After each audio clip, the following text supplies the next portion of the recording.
ఇంత విస్తారమైనటువంటి ప్రపంచంలో ఇవన్నీ కూడా నియతంగా జరుగుతున్నాయి అనంటే దీని వెనక కూడా ఒక చైతన్యం ఖచ్చితంగా ఉండాల్సిందే అనే విషయాన్ని తప్పకుండా అందరూ ఒప్పుకోవాల్సిందే.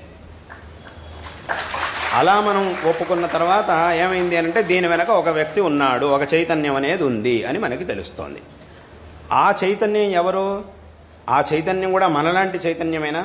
మనలాంటి వ్యక్తి అయినా ఆ వ్యక్తి కూడా అనంటే అప్పుడు ఆ వ్యక్తి కూడా మనలాంటి వ్యక్తి అనంటే అప్పుడు ఏమవుతుంది?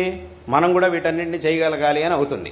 మనలాంటి వ్యక్తి కాదు ఆయన, అందరికంటే మనకంటే కూడా. ఎందుకంటే ఈ ప్రపంచంలో అందరూ కూడా వాళ్ళ శక్తికి తగినట్టుగా ఒక్కొక్క వస్తువుని తయారు చేయగలుగుతారు. అందరూ కూడా వాళ్ళ శక్తికి తగినట్టుగా ఒక్కొక్క వస్తువుని తయారు చేస్తారు. ఒక వ్యక్తి ఒక వస్తువుని తయారు చేశాడు, ఆయనకు ఉన్నంత శక్తి ఇంతే కాబట్టి ఇంతే తయారు చేయగలిగాడు. ఇలా ఒక్కొక్కళ్ళు ఒక్కొక్క వస్తువుని తయారు చేస్తూ ఉంటారు. అందులోనూ ఇంత అపారమైనటువంటి విస్తారమైనటువంటి విశ్వంలో ఇవన్నీ కూడా నియమంగా జరుగుతూ ఉన్నాయి అనంటే వీటన్నిటినీ కూడా తయారు చేసినటువంటి వ్యక్తి ఎవరైతే ఉన్నాడో ఆయన యొక్క శక్తి ఎంత ఉండాలి అనంటే అనంతమైనటువంటి శక్తి కలిగిన వాడై ఉండాలి.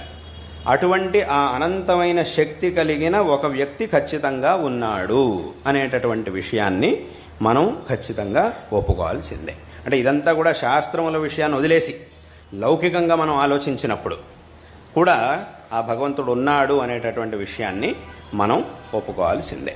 కాబట్టి ఈ విధంగా భగవంతుడు ఖచ్చితంగా ఉన్నాడు, లేకపోతే ఇవన్నీ కూడా నియమంగా ఇట్లా జరగవు.